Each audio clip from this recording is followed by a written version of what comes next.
Pemirsa, sidang polemik kembali lagi. Kita masih membahas menguji saksi kasus Basuki. Sidang diskors cabut. Kita ke Bang Silakan Tommy. lanjutkan. Bang Tommy, tadi disampaikan bahwa kenapa ini mengenai isu latar belakang saksi berkaitan dengan politis harus diangkat. Apakah itu salah satu strategi penasihat hukum? Mengatur begitu soal kredibilitas, cara hidup saksi, latar belakang dia memberi keterangan, persesuaian keterangan saksi satu dengan yang lain. Memang itu ada. Jadi kita perlu kaji, kredibel nggak dia ini, ya kan? Sehingga masuk akal saja kalau muncul cerita-cerita Pizza Hut itu mungkin konteksnya ke situ ya. Nah jadi artinya itu sesuatu yang bayangkan seorang pengacara tidak menggali saksi yang memberatkan kliennya, itu pengacara bego itu, kira-kira begitu. Jadi meng-create sesuatu yang meragukan. Bukan meng-create, ada peluang apapun, dia harus maksimalkan. Yang menciptakan keraguan tadi itu. Karena ada prinsip in dubio pro reo, dalam hal terjadi keraguan-raguan, hakim harus memberi putusan yang paling ringan bagi terdakwa, yaitu membebaskannya. Masa, ya Pak Hakim kami terima, kata jaksa terima, nggak usah pakai pengacara. Tadi ada pertanyaan dari Pak Halius, kenapa kemudian bukan kuasa hukum yang menyoal Pizza Hut itu, tapi kemudian langsung ke Pak Ahoknya, sehingga kemudian ada kesan ini hanya political game gitu. Kalau saya pribadi, karena banyak pengacara di situ, saya pribadi rada tidak tertarik membahas itu kalau saya pribadi. Karena saya pikir, saya ngerti mana substansi, mana first thing first gitu kan ya. Kalau saya pribadi loh. Tapi kalau yang lain kan punya pandangan sendiri, Bung. Kita kan nggak ngerti. Gitu Pak ya. Terima kasih. Jadi ada yang menarik juga. Yang menjadi pelapor adalah Habib Novel. Yang menjadi saksi kemarin Habib Novel. Yang ditanyakan adalah jabatan saya Habibur Rahman dan aktivitas politik saya. Itu agak kejauhan. Siapa yang mempertanyakan? Enggak, saya baca di berita ya Pak Sira Prayuna bilang Habibur Rahman itu siapa? Itu orang Gerindra. Hubungannya di mana? Ya yang rugi mereka sendiri sih. Cuman kita aneh aja kalau hal tersebut terjadi begitu. Tapi kata Bang Tommy tadi afiliasi politik bisa saja, jadi silakan sah-sah saja. Silakan, nanti kan asumsi dinilai dengan asumsi. Yang paling penting apa yang disampaikan beliau ini masuk akal atau tidak sesuai dengan fakta-fakta yang beliau ketahui sendiri apa beliau lihat atau tidak. Kurang lebih seperti itu kalau menilai keterangan saksi. Jadi memang beda. Kalau ahli mungkin lebih soal kredibilitas bisa di ini ya. Kalau ahli Pak ya. Tapi kalau saksi kalau begitu. saya potong Bung ya. Kalau soal politik memang akan membuat kita jadi dalam tanda kutip bingung.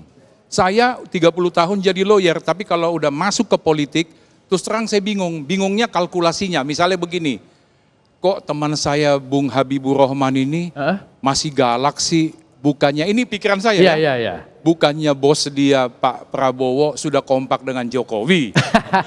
ini contoh kalau udah jadi politik gitu kan. Saya bingung, nah makanya memang ada politiknya di mana sih? Jujur aja kalau bukan Ahok nggak akan heboh ini kasus ini. Iya, jadi artinya sudahlah. Mari kita terbuka saja, serahkan pada penanganan hukum. Serahkan pada penanganan gitu kan hukum. Ya? Terlalu banyak penistaan kalau mengikuti definisi yang tadi. Belum tentu jadi kasus. Bahwa ada Arswendo jadi kasus dan sebagainya. Nanti ada pembelaan lagi, Ahok ini jadi kasus karena ada Buniani meledakkan ini lebih dulu. Orang Pulau Seribu juga diem aja duduk manis dan sebagainya. Makanya udahlah, kita sudahi polemik politik, cerita hukum kita aja. Masuk ke hukum. Pak Norman megang mic saya nggak kasih karena nanti ngomong politik. Katanya sekarang ngomong hukum. Saya setuju apa yang disampaikan oleh Pak Tommy, Pak Norman tadi. Kalau bukan Ahok tidak ramai kasus ini. Tapi bukan berarti tidak ada kasus.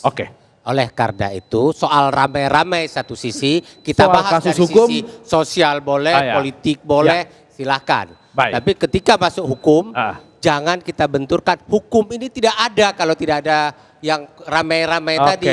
Nah itu yang tidak boleh. Jadi ada hukum adalah hukum ketika hukum sedang berjalan, kemudian mempunyai dampak politik, kemudian ada pihak-pihak yang numpang, silakan. Itu tinggal di-cut di situ. Tetapi ketika hukum berjalan harus diakui ini ada masalah hukum. Baik, Pak Halius, ini kita harus bicara hukum. Saya setuju Pak Tommy.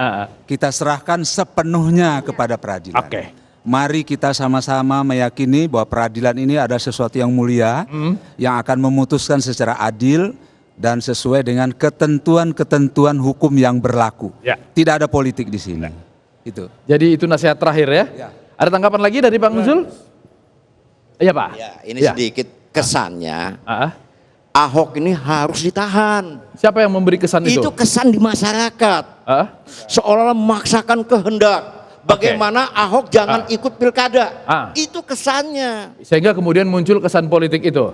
Politik ya, buktinya ada saksi-saksi ternyata bukan advokat.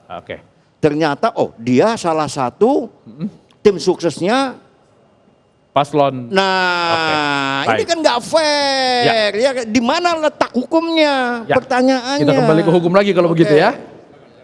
Ini terakhir. Betul. Tentunya kita setuju ya, ini diserahkan ke masalah hukum. Cuman mungkin seperti yang dieksepsi kami di awal, dari tim penasihat hukum keberatan saja. Kenapa dakwaan itu justru menyandarkannya kepada pendapat ulama yang di luar tata hukum, itu saja sih sebenarnya. Jadi Pak, faktanya eksepsi sudah ditolak, eksepsi yang isinya adalah bahwa ini persidangan politik dan lain-lain sudah ditolak. Dan sekarang memang saatnya kita bicara soal hukum. Bicara soal hukum. Kita kembali semuanya ke soal hukum. Dea. Baiklah pemirsa, sidang polemik kali ini kita akhiri. Kita percaya bahwa negara Indonesia negara hukum, peradilan Indonesia akan terus berjalan dalam koridor hukum, tidak ada muatan-muatan politis di dalamnya. Kita sudahi pemilik malam ini, sidang polemik ditutup. Silakan Bang Atif. Ya, terima kasih dia, Bung Nuzul, Bang Tommy, Bang Norman, terima kasih, Pak Nasrullah juga, Bung Hair, Pak Halius, Bung Nuzul, terima kasih ya.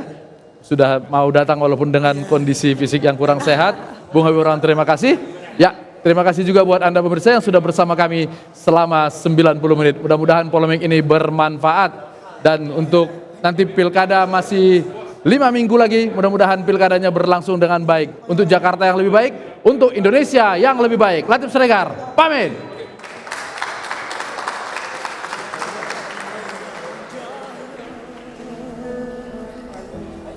Indonesia sejak dulu kala tetap dipuja-puja bangsa. Di sana tempat lahir beta, dibuai, dibesarkan bunda, tempat berlindung di hari tua sampai